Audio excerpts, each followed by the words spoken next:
Hand in your resignation and get out. You're fired." I stood there, stunned, as I listened to President Thomas's words.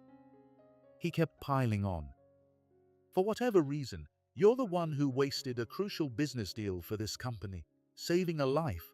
What a waste of time. How can you say that? Disregarding human life is the lowest thing anyone can do." Unable to hold back, I snapped at him. Maybe it was my attitude, but it made him even angrier. "Who's really the lowest here? Did you think saving some old guy would boost the company's profits? Just disappear already. Oh, and make sure you write that resignation." It was clear that President Thomas was serious about firing me. There was no point in talking to him anymore. With that thought, I slightly greeted and left the president's office. As I walked through the lobby, a blonde woman approached me. As my final task, I decided to help her. After talking with her, President Thomas would learn a shocking truth and regret his actions for the rest of his life. Hello everyone. Welcome to Revenge Office. Today I'm going to share a new story with you. Let's get started. My name is Richard Jones, 40 years old. I work in sales at Thomas Shoes, a shoe manufacturer. I have a wife and 2 daughters, and my family life is going well. Work has also been smooth, and I've been enjoying fulfilling days. Then one day, a major responsibility fell into my lap. It was the opportunity to secure a large deal with a major corporation, More Apparel. More Apparel is an internationally renowned brand. So much so that every company has at least tried to secure a contract with them at some point. Thomas Shoes has been gaining recognition domestically, but there's still plenty of room for growth. We've attempted negotiations with well-known brands to fuel that growth, but none of them had worked out. However, when I approached More Apparel, suddenly things started to move. When the possibility of a deal came up, our expectations skyrocketed. Opportunities this big don't come around often. President Mike Thomas emphasized, "This is a deal that will determine the future of the company," and added, "If you fail, it'll cause trouble for all the employees." Do you really think you can handle such a big responsibility? It's probably too much for someone as nervous as you, Richard. He always looks down on me with a condescending attitude. Ever since I joined the company, he's mocked me, but this time his attitude was worse than ever. In fact, when the first talk of the big deal came up, he acted like he had secured the contract himself and tried to attend the business meeting alone. However, since President Thomas is a sheltered son with almost no sales experience, the business meeting was assigned to me, as I had already secured the appointment. I carefully reviewed the documents for the meeting and continued preparing to head to More Apparel. But then, something unexpected happened. I switched trains and was on my way to More Apparel. I had left home early for the meeting, but my mind was still full of anxiety. This was because President Thomas's words from last night kept echoing in my head. "Are you really sure you can handle this? You always mess things up, and now you're heading into a meeting with More Apparel. Don't you dare blame me if you screw it up." Ha ha. President Thomas always treats me, a quiet employee, with this kind of arrogance. No matter what I do, I'm constantly looked down on, and whenever a subordinate achieves success, he takes the credit for it. Shaking off his words, I checked the route to More Apparel on my phone. The next train is on a different line. All right, I should get there early. While hurrying through the station, I was reviewing the documents again. That's when I saw it. Out of the corner of my eye, I noticed an elderly man clutching his chest and crouching down. In the crowd, people were passing by without a second thought, but I couldn't shake the feeling that something was wrong. "It hurts, I can't breathe." I stopped in my tracks and rushed over to the elderly man. When I got closer and saw his face, it was clear he was in serious pain. Are you all right? He didn't respond, and in the next moment he collapsed. Seeing his body slightly convulse, I started to panic. You've got to be kidding. I quickly checked his pulse, and I could feel it getting weaker and weaker. I shouted to the people around me. Someone, call 911. A station attendant also ran over and immediately called an ambulance. But in the meantime, I started chest compressions. I kept going with all my might, and eventually the old man began to breathe faintly again. Afterward, the station attendant and paramedics thanked me, and I handed the attendant my business card, just in case. I thought the situation was resolved, but then reality hit me. Oh no, the meeting! I checked the time and realized I had already missed the scheduled time for the meeting. I hurried to more apparel, but no matter what I did, I couldn't make it in time. I'm late, but maybe if I explain the reason, they'll understand. Thinking that, I somehow made it to more apparel, but the atmosphere inside was unusually hectic. I quickly approached the reception desk and introduced myself.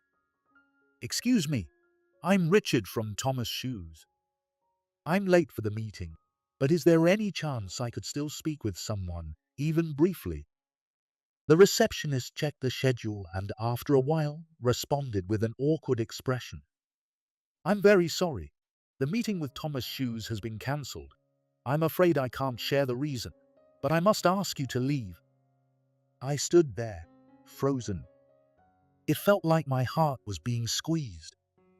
It was obvious the meeting was cancelled because I was late, but thinking about the elderly man I helped, I couldn't accept it. I was late because I was helping an elderly person, please. Just give me one more chance. But the receptionist shook her head apologetically. It's a decision made by upper management, so I'm afraid we can't change it. With a sense of despair, I greeted and left more apparel. On the train ride home, I stared blankly out the window, lost in thought. I had no idea what President Thomas would say when I returned to the office. I couldn't even think of how I should report the news to my colleagues. I did the right thing. What I did wasn't wrong. I could only keep telling myself that. But the thought of facing more of President Thomas's snide remarks made me sigh. When I got back to the office, I headed straight to President Thomas. I had made up my mind to inform him that the critical deal had fallen through. You're back early. Did the meeting go well? Well, given your experience, I'm sure you closed the deal, he said with an air of expectation. But his words were painful for me to hear. Summoning my courage, I opened my mouth to speak. I'm very sorry, the deal fell through. In an instant, President Thomas's face turned bright red, and his angry voice echoed through the room. You ruined the deal. Are you trying to destroy our future?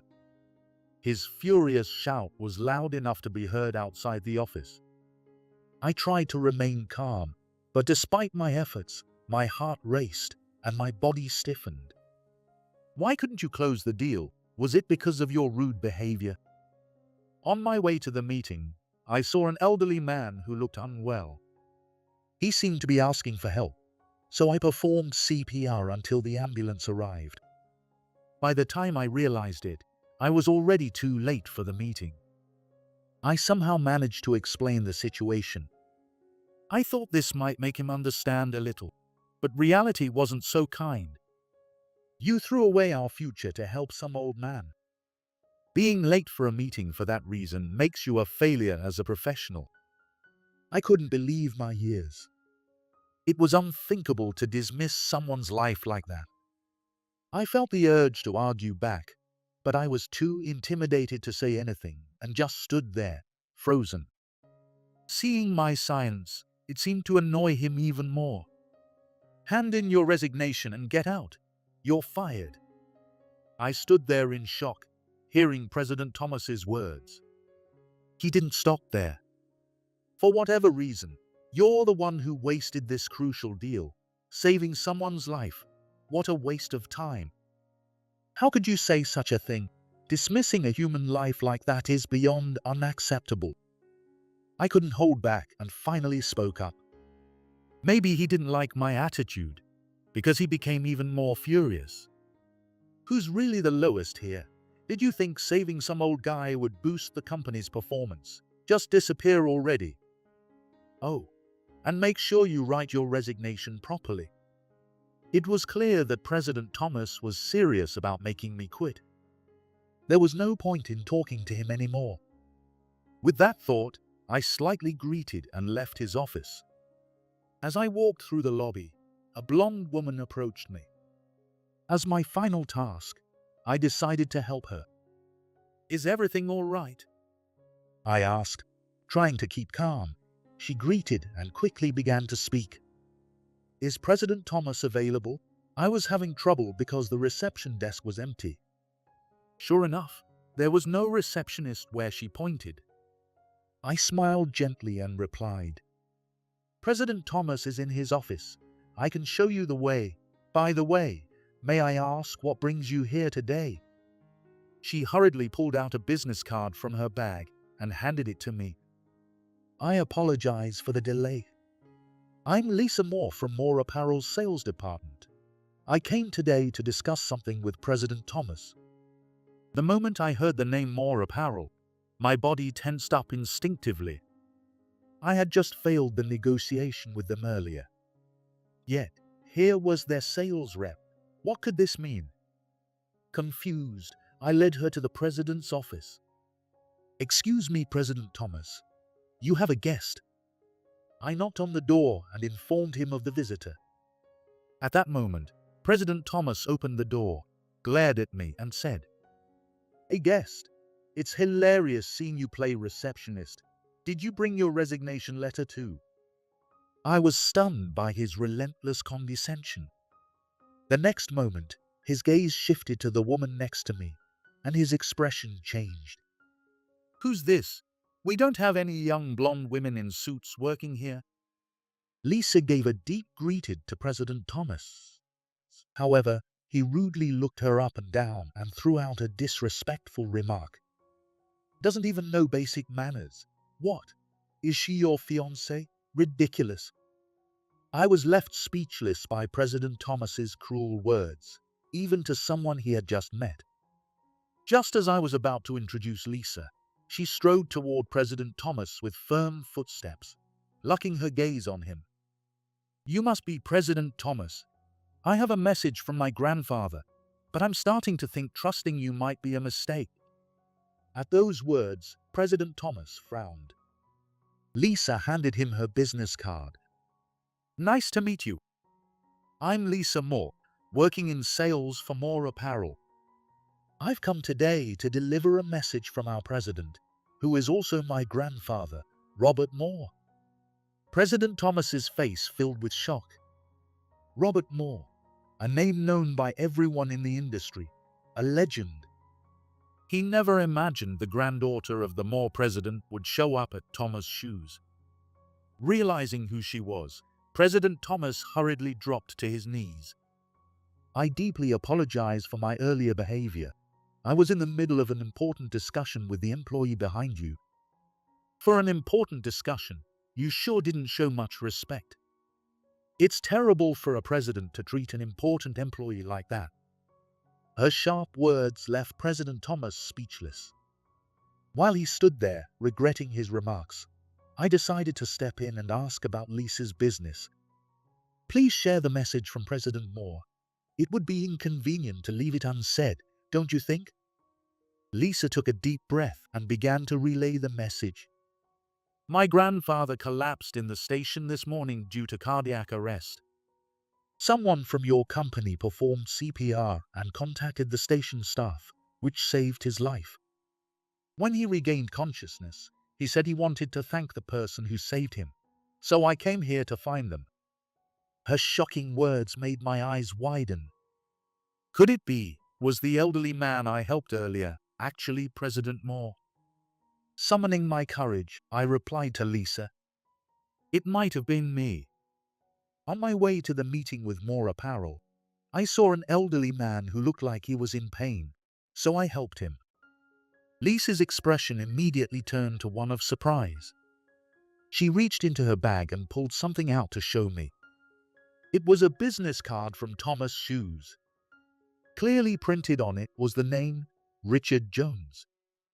I pulled the same card from my chest pocket and showed it to her, and Lisa's face lit up with a bright smile.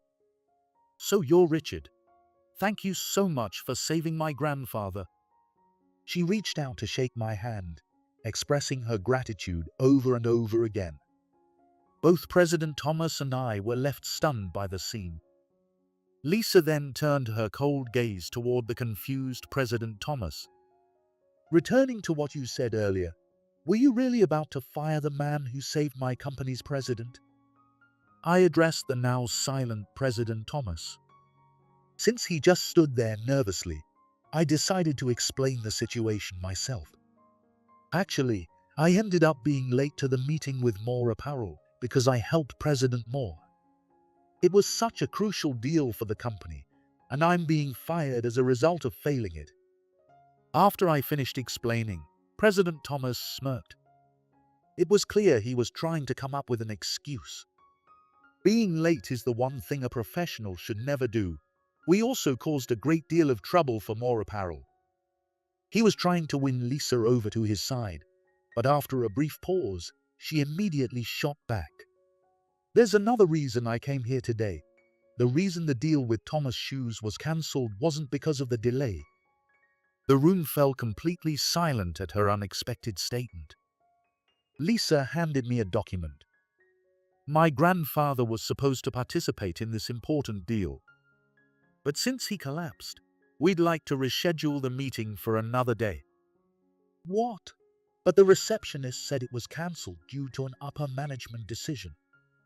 That was when Richard arrived, and we were still in the process of confirming the schedule. "So we informed you of the cancellation for the moment and plan to follow up later. I sincerely apologize for any confusion caused."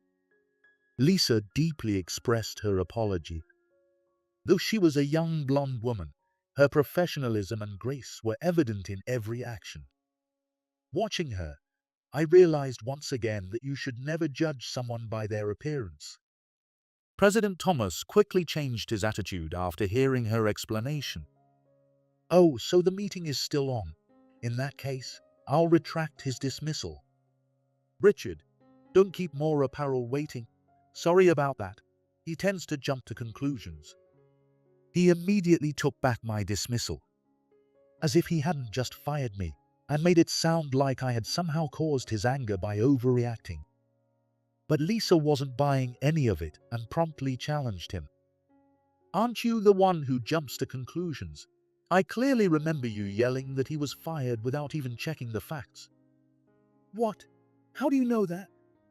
Lisa revealed that President Thomas's shouting had been loud enough to be heard from the entrance. Since the president's office is the closest room to the entrance, it made sense that his voice could carry that far if the office was quiet. Seeing President Thomas's frustration, she pressed further. "And I also heard you say that saving someone's life was a waste of time. I didn't expect you were talking about my grandfather's rescue." At Lisa's words, President Thomas turned pale. Of all things, that remark had been overheard. What bad luck for him. I didn't know the person being saved was President Moore. That's why I said it without thinking. No matter who was saved, it's never a waste of time. How would you feel if someone saved your life and then called it a waste? I could barely hold back my laughter at her words.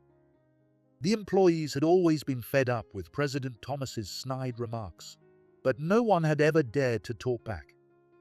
Seeing Lisa stand up to him like this was highly amusing. As for President Thomas, he was clearly cornered by his own words and no longer showed his usual arrogant attitude. Lisa kept speaking, her gaze still cold.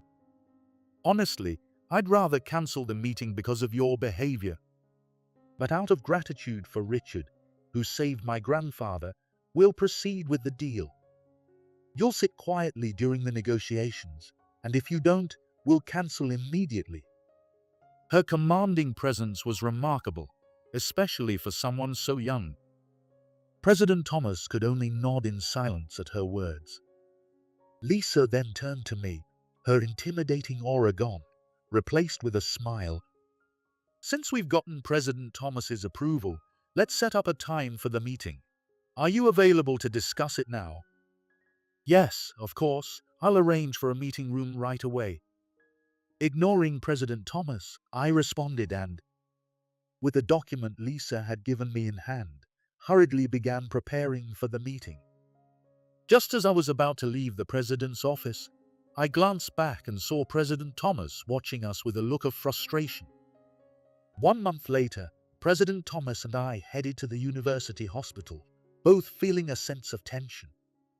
After discussions with Lisa, we decided that the upcoming deal would involve President Moore, Lisa, President Thomas, and me.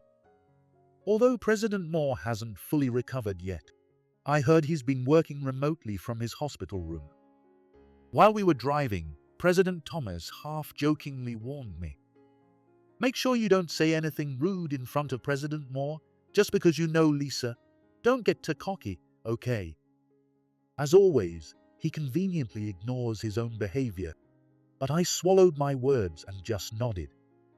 When we arrived at the hospital, a nurse guided us to a spacious private room. It was clearly the kind of hospital where top executives would stay.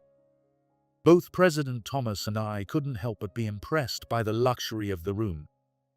Standing in front of the door, I knocked lightly and introduced us. "Excuse me, we're Richard and Thomas from Thomas Shoes." The door opened quietly, and Lisa greeted us with a smile. Just like the first time we met, she greeted politely. "Thank you for coming, please, come in." Grateful for her courteous manner, we stepped inside. There, sitting on the bed, was President Moore. Though he looked a bit tired, President Moore raised his hand with a gentle smile. "Oh, Richard, I truly owe you my thanks. If it weren't for you that day, I might not be here now. It's an honor to see you again. I didn't expect us to meet under these circumstances, but I'm glad to see you're doing well." President Moore chuckled softly, showing signs of recovery as he continued. "Yes, you're absolutely right." At that moment, I truly felt hopeless. But thanks to you, I'm able to be here today, ready to proceed with our business. I'm looking forward to building a strong relationship with you all. President Thomas, smiling broadly, replied to President Moore's words, though there seemed to be something hidden behind his smile. "We also look forward to partnering with Moore Apparel. Please take care of yourself." After exchanging the initial pleasantries, we chatted for a while before getting down to business. President Moore leaned forward slightly from his bed and handed us a brochure. "Regarding this deal, we're currently developing shoes using a new material. We're looking for a partner to help bring this to market. And we'd like to propose a partnership with Thomas Shoes, given your technology and track record." I took the brochure and skimmed through it.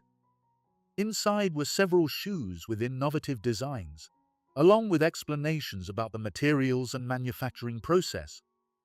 If this project succeeds, it could have a huge impact on the industry. "This is a very interesting proposal. I'd love to use our technology to explore this new market together." "Thank you, Richard. With you on board, I'm sure this project will be a success."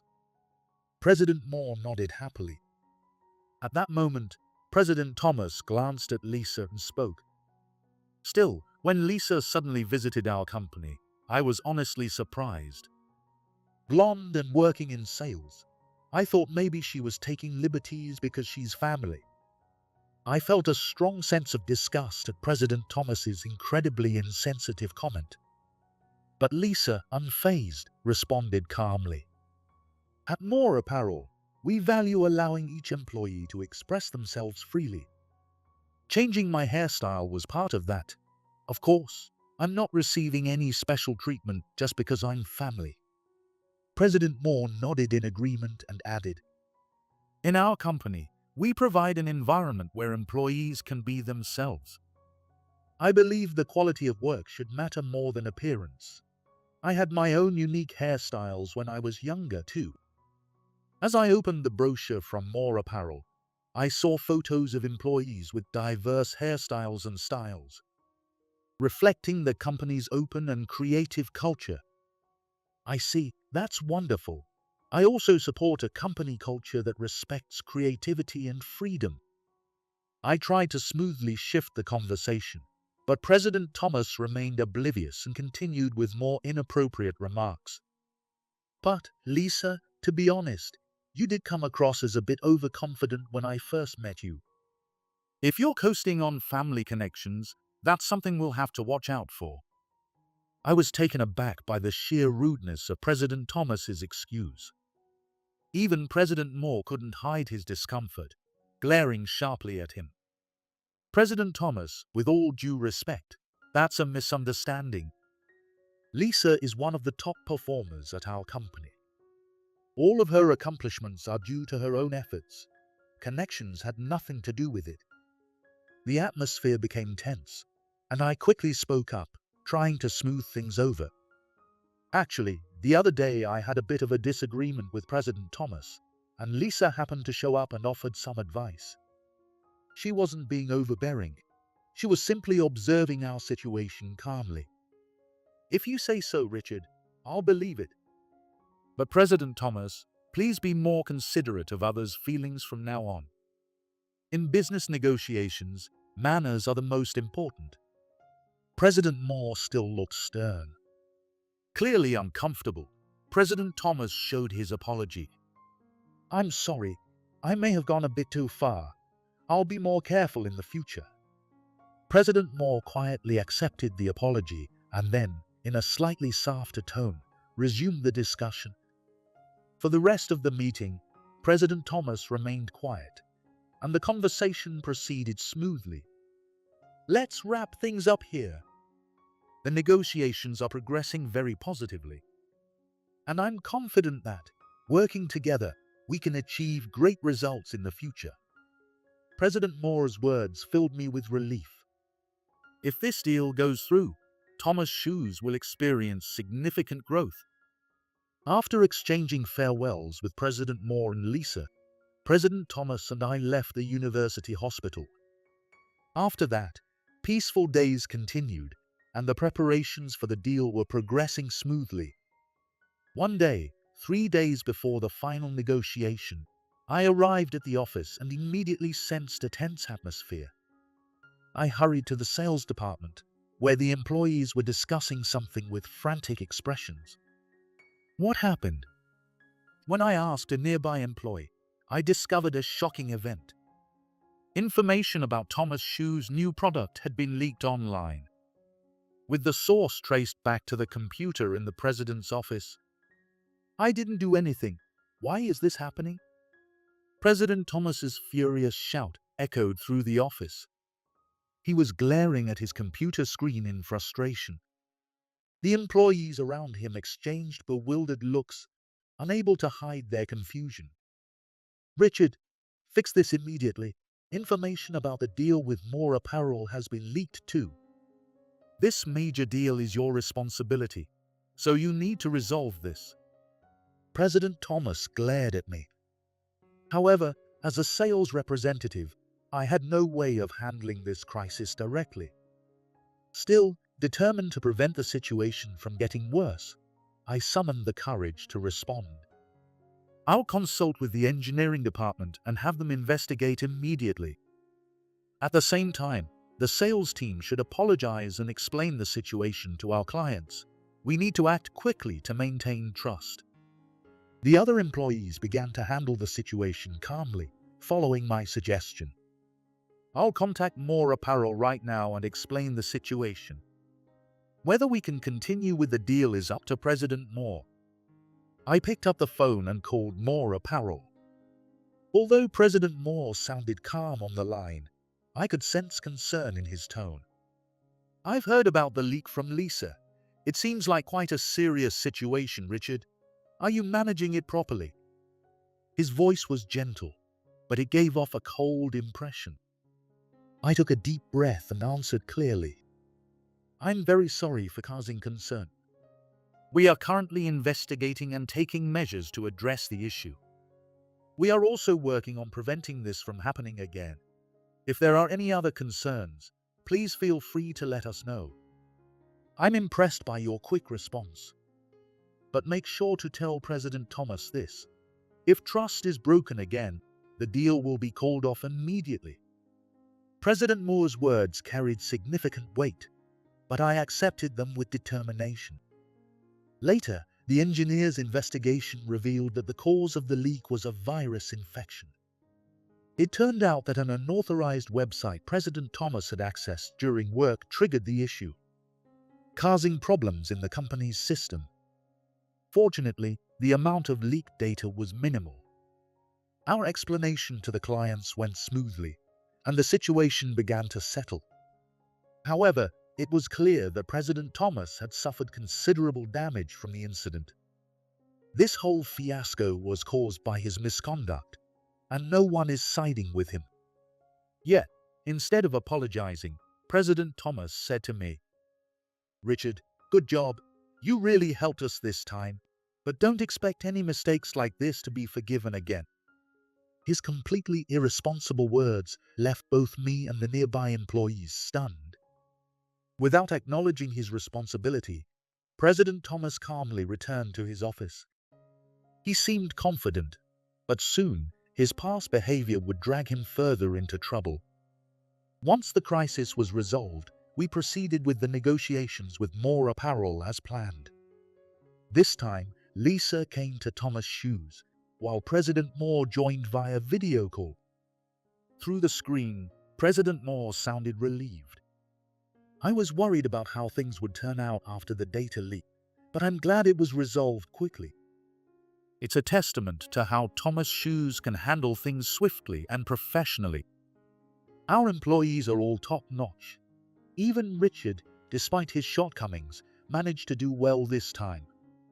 President Thomas replied, beaming with pride. His attitude seemed a little too smug. He smiled at me as he said it, but I responded with a blank expression and a polite greet. Lisa, however, kept her cold gaze fixed on him throughout. It seems that Lisa doesn't have a very positive view of President Thomas. However, her commitment to continuing the negotiations shows her strong belief in keeping personal feelings out of business. The negotiations were progressing smoothly, and President Moore was listening in good spirits. Lisa smiled gently as she listened. This deal promises significant profits for both parties. If it succeeds, my grandfather and I have discussed continuing our partnership in the future. Her positive response brought me a sense of relief. Amid the internal pressure, it felt great to achieve this level of success.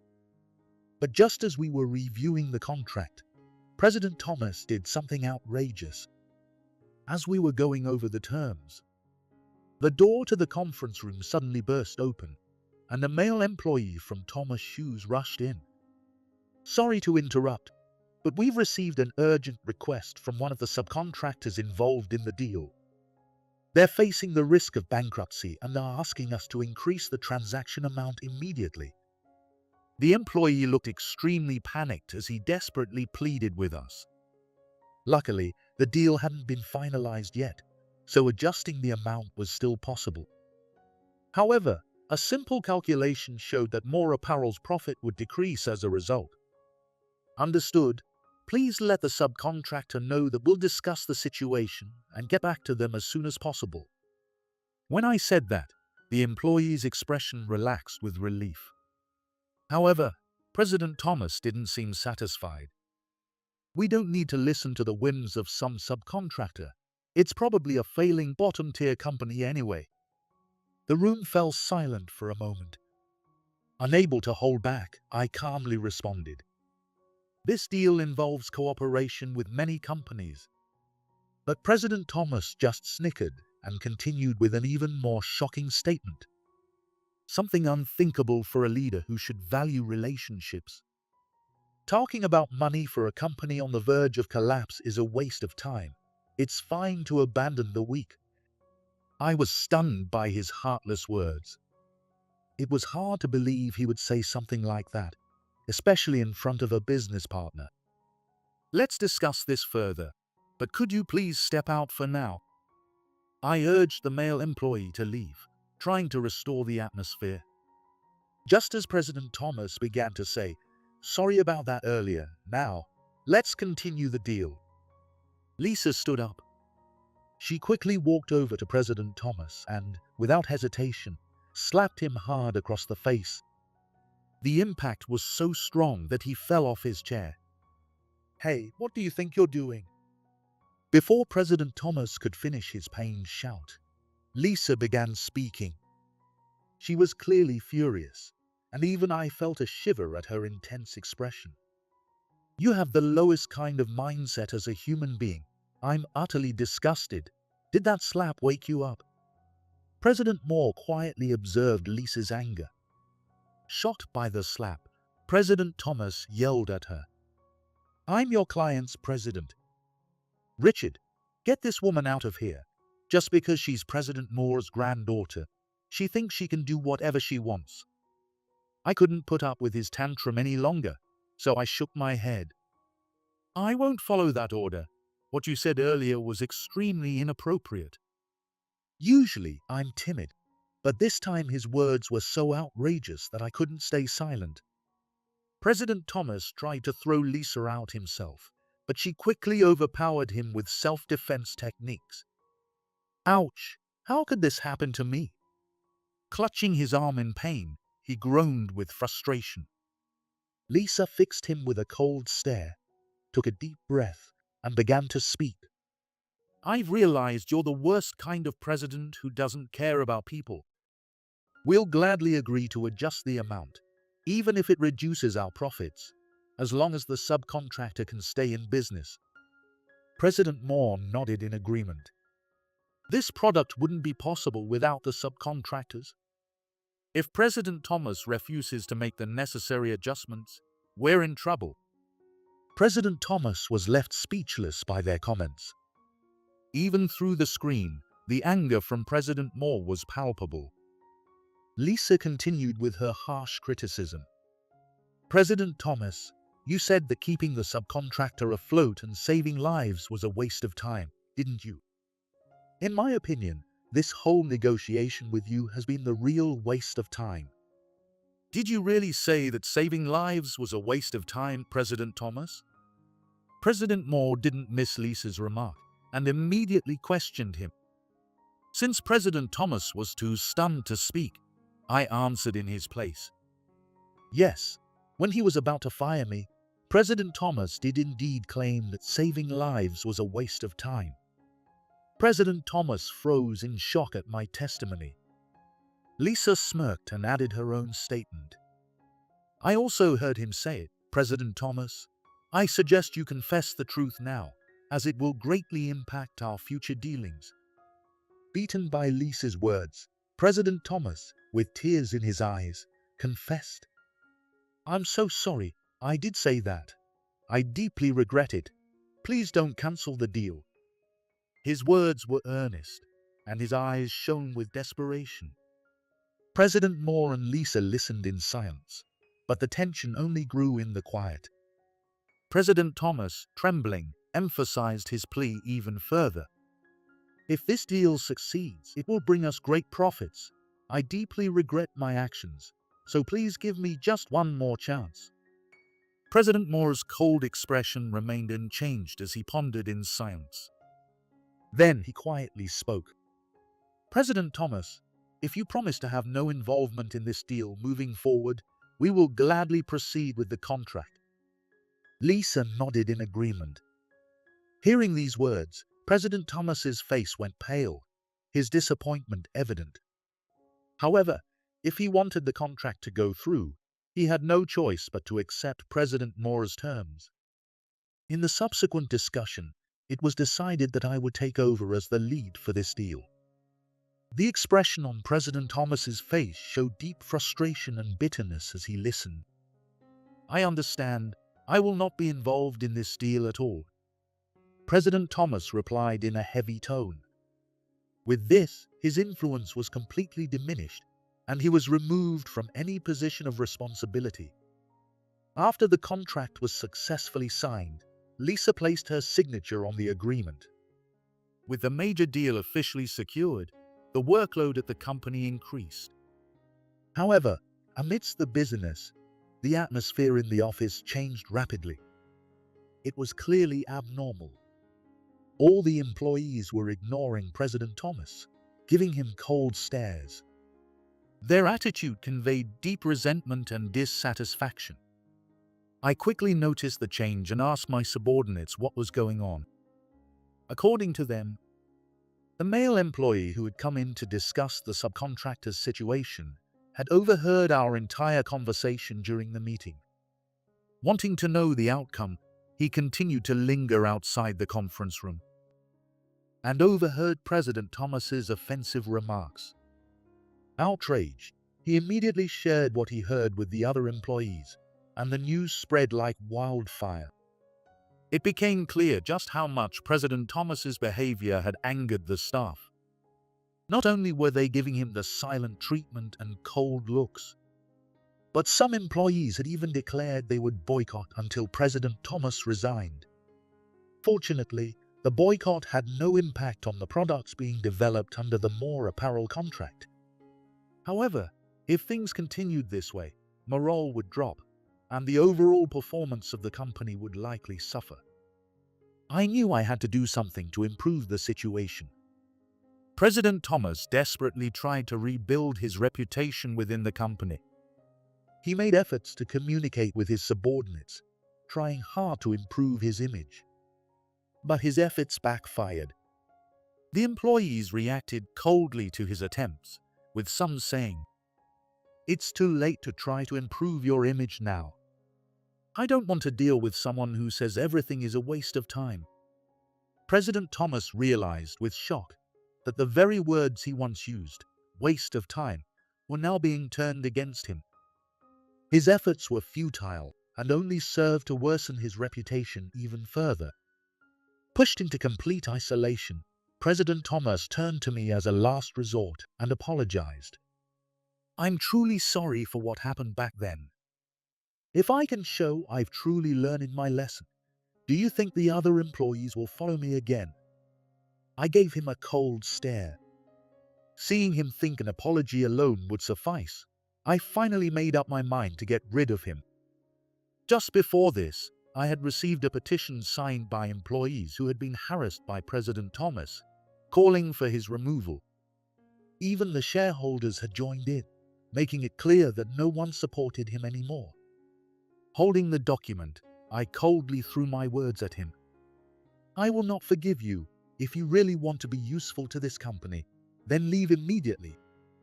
President Thomas's eyes widened at my words, and he began to cry in frustration. His face showed a mix of shock and despair. As he continued to resist, I pushed him away further with my words. "It's pathetic. Talking to you is a waste of time." Hearing this, President Thomas collapsed to the ground, shedding large tears. He looked like a crumbling fortress, his dignity and confidence completely gone.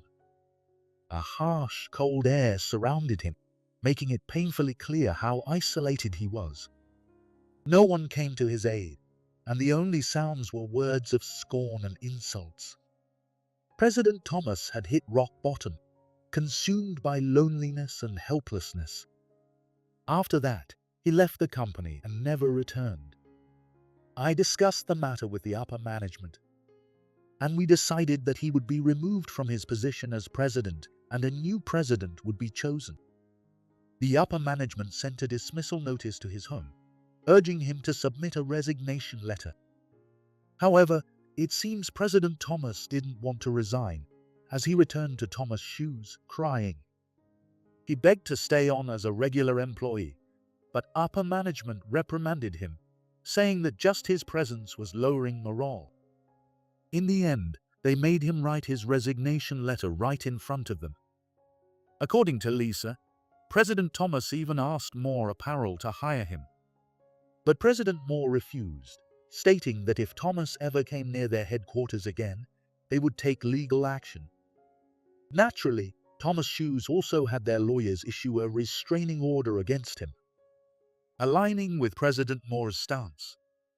President Thomas had a wife and children, but due to his dismissal, his wife filed for divorce, gaining custody of the children, leaving him completely alone, abandoned by his family.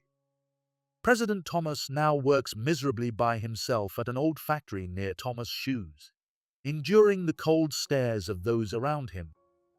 He probably never imagined that his own words would lead him to such a low point. Neither Thomas Shoes nor Moore Apparel has any intention of ever forgiving him. After his resignation, I was appointed as the new president. I hesitated for several days, but after receiving enthusiastic support from the other employees, I made up my mind. When I asked why they wanted me, they told me it was because I successfully closed the major deal and perfectly recovered from President Thomas's blunders. Though I'm still getting used to the role of president, I'm doing my best with the support of the employees. My wife and 2 daughters also encouraged me, promising to quietly support me as I took on the role of president. In particular, my wife expressed her desire to watch over the company with me, standing by my side as the president's wife. My first official duty as president was to visit and celebrate President Moore's recovery and discharge from the hospital. President Moore and Lisa gave me their heartfelt congratulations when they heard that I had been appointed president. I still don't fully feel like a president yet. But what's most important is doing everything I can with what I have now. With gratitude for the support around me, I continue to work for the benefit of Thomas Shoes today